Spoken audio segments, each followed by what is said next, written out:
name is Nakornsri Sintaisong. The business is called District Exotic Jetcars, and we offer 6 watercraft that are for the summer to experience a water sport.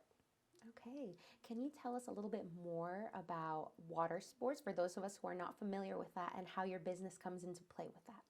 Yeah, so if you were to think about like a supercar, right? The Ferraris, the Lamborghinis, Bugattis, stuff like that. It's basically experiencing a supercar on the water. Whoa. Yeah. So is it like just that literal car Hmm? in the water? Oh no, it's something that's kind of like it. So we have models that kind of look like the Bugattis, that look like the Mercedes, but they are really fast. As I would say, as fast as a car, definitely. Okay, Yeah, that sounds like something really exciting. I feel yeah, like guys and girls will definitely be enjoying that in the water, especially yes, with the nice weather that hopefully we'll be getting coming here soon. yeah. And not only that, we offer a drone service as well. So, you can capture your beautiful experiences for your birthday, your family outings, dates, and things like that. Gotcha. Yeah. And then can you tell me your story, like as far back as when you were a kid up until now and how it got you to this point? Okay, so so many things. Goodness gracious, how long do we have? No. Um, So as far as my story, I mean, I did a lot of work on myself, just changing the narrative, healing, and just kind of reconnecting with my experiences versus like what actually happened. But I was born in Thailand, and I grew up in California, and then we went to Las Vegas, Nevada, and then after that. Um, I would say, my father and my mother broke up. They had a divorce at a very young age. My father went back to Thailand, and so I was raised by a single mom. Um, and she did the best that she can, as everybody else, as a single parent. But I remember that I was definitely um, a person who was kind of seeking my father's, love and relationship with him. And at that time, I didn't realize that it affected me so deeply that he left. But I at that time I turned to religion, and I found solace and peace through just going to church and things like that, finding a community at a really young age. So for a long time, I mean, since I was a kid, I've always been a truth seeker, someone who really wanted to know the reason why, things happened, to kind of get to the root cause of things. So then after that, I mean, I remember being a cheerleader, and really getting into the spirit of the school I was in. And I was definitely a popular person, back then. Um, and also, I feel like there was always something inside of me that was guiding me to do better, and to be better. And um, so something told me at an early age that, in order for me to stay focused with my high school and, my schooling, was to join, something to do with the organization of the school, and um, so, I mean, I totally got involved with it through cheerleading, through sports, things like that. Um, then after that, I would say, um, I would say when I graduated high school, I got into a relationship with someone who was, kind of older, and we had a child together. I had a child at an early age, 19 years old, and I was just a kid trying to raise a kid. And then I was in retail at that time, and I was really much into good sales. I was really good at sales. They always had a contest about You know, if you want to have this bonus, like sell this much clothes or something like that. So I think I was always competitive as well. And then after that, I got into homeowners association, and you know, I remember I was managing 600 units, and I was just like, yeah, maybe this is not like my passion. um, because you know, when you have a child at a young age, you think you have to kind of, I mean, you do have to grow up right away, you know, and your passion becomes secondary. But I thought that I had to kind of be like a serious adult so quickly, you know. But then I picked up the book, The Secret, and you know, I realized, you know, your thoughts becomes things, and you know, there's, you know, the positive mindset, and you know, the power of thinking, and all of those things, right? So I got into that at a really young, like young age as well. I was probably around 21, and and then I was just like, you know what? I want to implement what I've been reading. You know, I want to dream more. I want to be more. And I realized that Las Vegas was holding me back. I just feel like the, for me, I mean, from my experience, I know it's totally different now. People do love hospitality. They love what they do. You know, they're passionate about, you know, whatever Vegas has to offer right now. But when I was growing up, I felt like, you know, it was only hospitality. You know, they only made money through people that were coming in, and, you know, tourists, you know, spending money and things like that. And at that time, I didn't know exactly what I wanted to do, but I just knew that I wanted to connect the dots.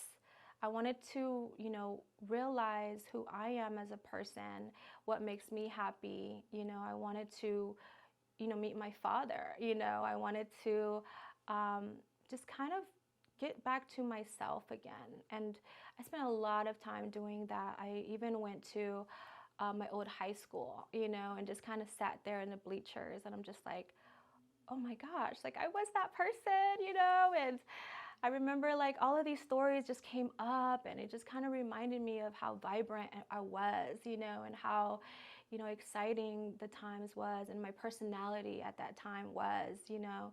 Um, and so, I mean, I just kept connecting the dots, just picking up the pieces, connecting the dots, to the point that I went back to Thailand, and I saw my father, you know, and I was around 23. I remember when I went to the airport, and my father remembered me when I was 11, you know. He just walked past me. And basically, he didn't remember me at all. I was a young adult with a child now, you know. And at that time, you know, as much as I wanted to connect with my father, the time has passed. I'm no longer the young kid anymore, you know. And he wanted to, he brought me to the zoo to chase me around, and I was 23. And I was just like, you know, at that time, I think my heart didn't heal. It was my mind that healed. I was just like, it's not his fault, you know. He left the country. It didn't work out, you know. But you know, at that time, I was still kind of like hardened, and I was just like, um, you know, well, let's talk about adult things now. You missed it, kind of thing. You know, you missed our time together and growing up and having that connection. But I was just so open to what was going to be revealed to me in my time in Thailand.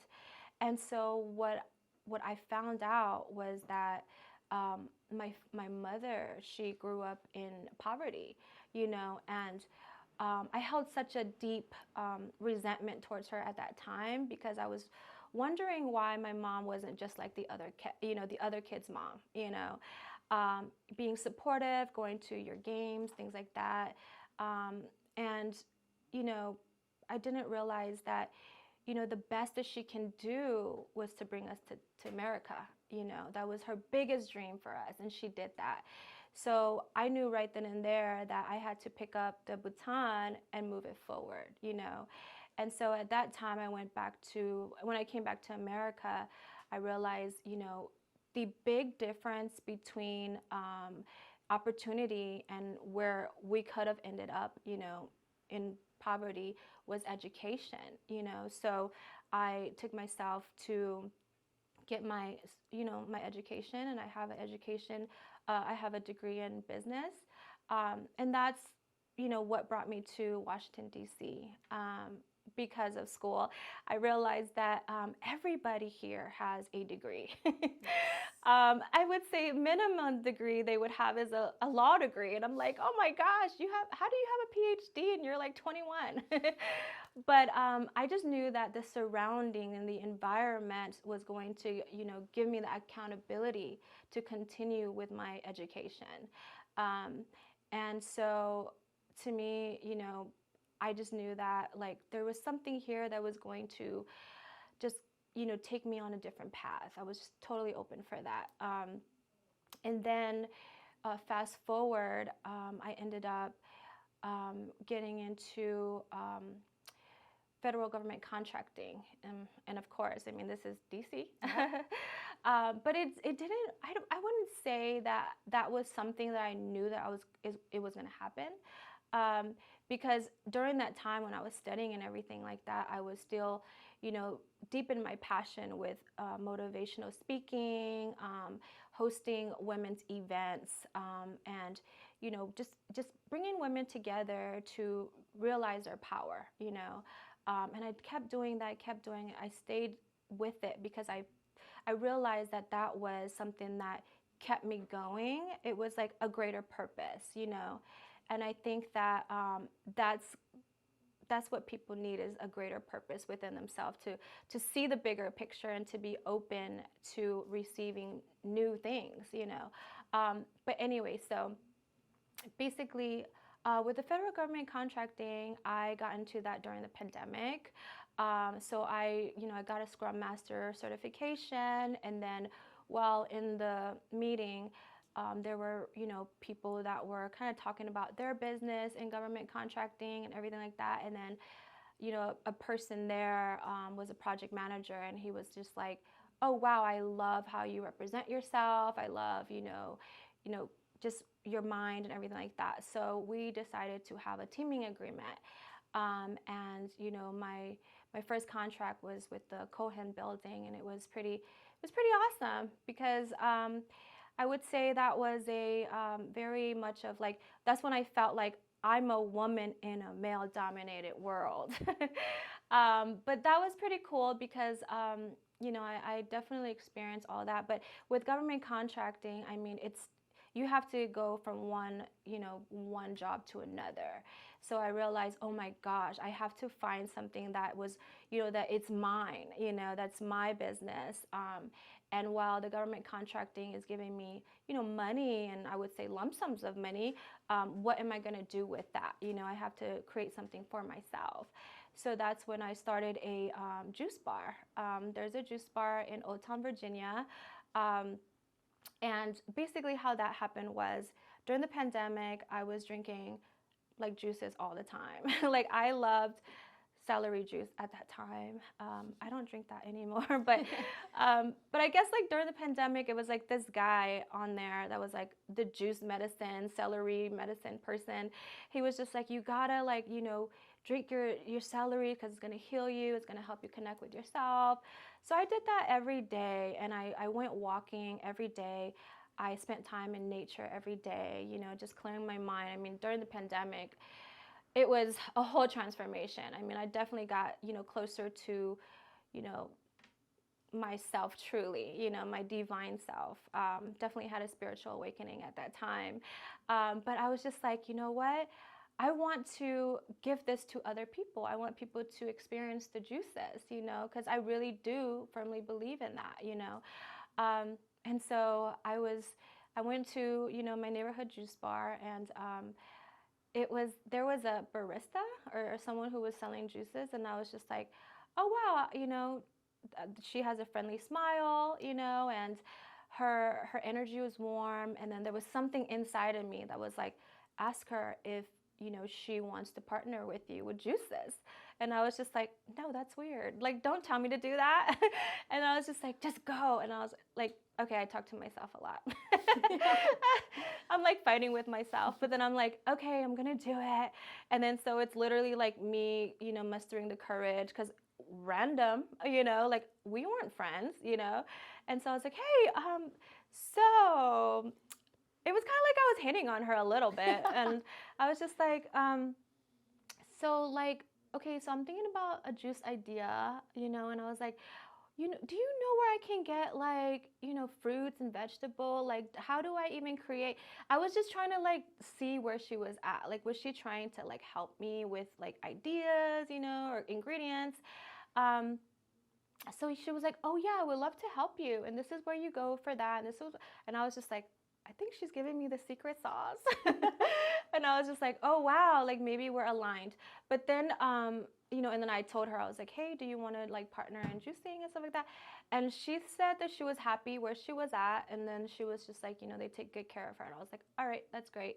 And then I would say a couple months later, she, wrote me on my DM and she was just like, hey, do you still want to do, business together? And I was just like, yes. And I was like, yes, I planted that seed, You sure and then did. it's growing. Um, and I said, she goes, I was thinking of like a Korean barbecue. And I was just like, no, we have to have juices. This is how it all started. And then so she was like, okay, let's do juices. And then so basically, with her, I guess her story is more so she wanted to, have her own business too. So in a way, the core of my motivation was to, get her to do what she really wanted to do, was to have her own business. And so for me, I was just like, wow, I see, like how she's so motivated to do this. She's tapped into her creativity and all that stuff. And literally, we built this business in, I would say, 4 months through texting. Whoa. I'm a big texter. I'm not like a phone person. But we were like, what about this logo? What about this color? Okay, what about this name? And we just threw a bunch of names and everything. So literally, we built everything through texting. Wow. And then like we launched, I would say maybe in 6 months. Yeah, it just happened so quick. But I feel like because I'm tapped into the frequency and being present and all that stuff, like things happen quickly like that, and I do believe that time and space is just an illusion. We're present, we're here. And so once we built that, we moved from one location to another location. So now it was kind of like, okay, well maybe, maybe she wants to kind of like take it all in for herself. And this is something that, I mean, basically we weren't seeing, we weren't aligned with, I guess, what we wanted to do with the business. So we parted ways, and that was great. No love lost or anything like that.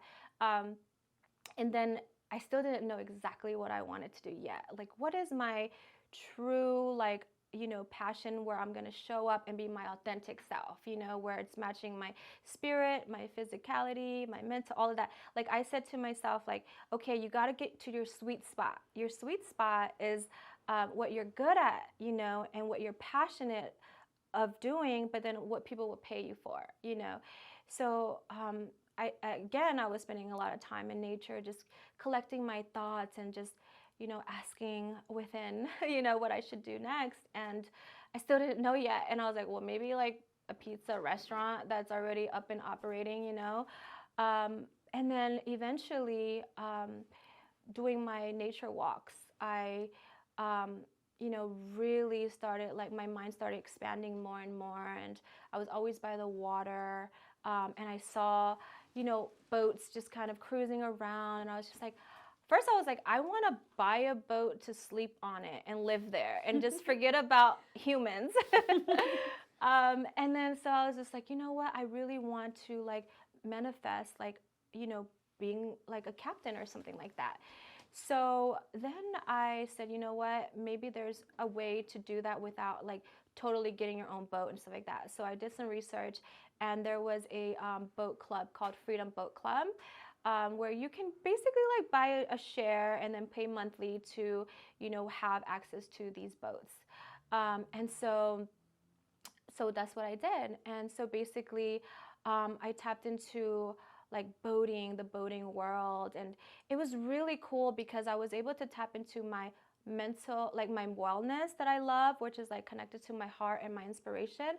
But also, like, it connected me to like, my masculine side where I'm like speeding and I'm like literally driving this big old boat, and it's just like, wow, like that is for me like the unity, the harmony of my masculine and my feminine energy. And I was just like, I really want, like to tap into it more. That's all I said. It's like I want to tap into the masculine, energy of myself more. But then I said, you know what? I want to manifest like a supercar. So, I was like, I kept, I'm a master manifester, okay? Like everything that happens in the dream world literally it becomes tangible. But it's a lot of work to get there, But anyway, so I ended up getting a beautiful like supercar. It's a 992. And then so as soon as I got the car, I mean, I was driving, I just felt so free. Like I was like, it was like equivalent to driving a boat on land. Like it was just so smooth. It was fast. I definitely connected with nature in that way. It was a convertible. And then so basically, um, what happened, it was like, oh, and then so what I found was that when I am, super like when you rise into a different kind of like level in your life, you don't really get the congratulation and support and kind of like your friends celebrating you right away because it's new for them. It's almost like shining a mirror to them of like, what they need to work on within themselves. So, I did sense a little bit of like, kind of jealousy or envy, but it's a part of life, And so I said, you know what, I want to join, a community that people who understand, what it is to have a supercar. Like this is really a big deal for me, And so I joined a supercar club called Fast Lane Drive, which is a elite social club, and we connect through supercars and everything like that. But it's a lot more than that. I mean, I definitely feel more of a human connection there than anything else. So basically, with the supercar club, it really helped me like really tap into my the masculine side, with speed and everything like that. And so I was like, oh my gosh, like I love this feeling. Like I love this feeling. I love this community. I love all of that stuff. I love the boating and I love the supercars. So I said, I want people to experience the exact thing I'm experiencing. The speed, the exhilaration, spending time in nature, like just connecting and challenging yourself, to really, just fully express yourself in this world. And so, I did a lot of research, did a lot more research, and I found that, well, I looked at Instagram. Dubai offers it too. So it's like, a bunch of like these fast cars on the water, and I'm just like, oh my gosh, that looks so cool. Like, I said to myself, I mean, celebrities would go there just to like experience it, take pictures with it, and all that stuff. And I said, why can't we have it here? And so, I mean, so fast forward, with a lot of research and a lot of, just making sure that everything makes sense. We decided to bring that here, and I'm so proud of it because it's definitely a testament of, where I was to who I am and to really truly express myself, to the world. I feel like it's more than just a watercraft on the water. I feel like it's going to help people really tap into, their wellness side, but also like their luxury side, their speed, the acceleration, like all of that stuff. Like it's and then it's just like, I don't know, I just feel like, and it's not just for women clients. I mean, it's for men clients as well, but the names of the watercraft is a goddess name. So, so we have 6 watercraft in the water. They're all, they all represent a certain Greek goddess. From Selene to Aphrodite, to Hera, and so many like powerful goddesses. And it's because each goddesses have different energies that people can tap into, and it's not really about religion or anything like that. It's just really stepping into that divine feminine power, and that is exactly where I'm at today. Who knows, maybe 10 years, 5 years from now, I will be in a minivan. But I'm going to embrace where I am today at this present moment, and I'm really excited about everything that's going on. Wow, that is an incredible story. And like you literally went all in, and I love that. We love like detail, nitty gritty, Yes. and your journey into finding who you are, what your passion is. And I love the way that you just name them Greek names. Like it gives you your own personal touch, something different Yes. around here in the area. Yes, exactly. I love that so much. And it's so creative. It's a very unique marketing strategy, too. Yeah. On that note, I would like to ask you about how you are planning or going about marketing your new business venture. Yes, so I actually have a team now, which is so great. I have a publicist who is, you know, he definitely makes sure I'm going to be on different, channel news outlets and things like that. I was just doing Fox 5 interview yesterday, and then we're going to be doing a lot of different news outlets. And also social media marketing is really big too, and also just doing like events and just going out there, putting myself out there as the founder and the CEO with the energy of the goddesses that's out there. But yeah, I mean, I think that the social media thing is really great for us right now, and press, of course, and just networking, and just I would say my community of people, as well as of their community. It's an exciting water sport. People will love that, to experience that this summer. So yeah. Absolutely, yeah. And then my last question for you is if you could leave a message to our listeners, something that's in your heart, something that you really believe in, that you would like to spread or share, what would that be? Yeah, I would say I would say that you can totally. Well, I'm going to start it with this quote that says, um, the universe doesn't give you what you want, but it gives you what you are. So really, just work on yourself. Tap into your heart, tap into who you truly are, and there you will find your true divine path. And each and every one of us has a true path that we were born to live, and we can live our dream life in this world today. Absolutely. Yeah. Thank you so much for coming in and sharing all of that with us Yes, and your thank you for wisdom. having Of course. me.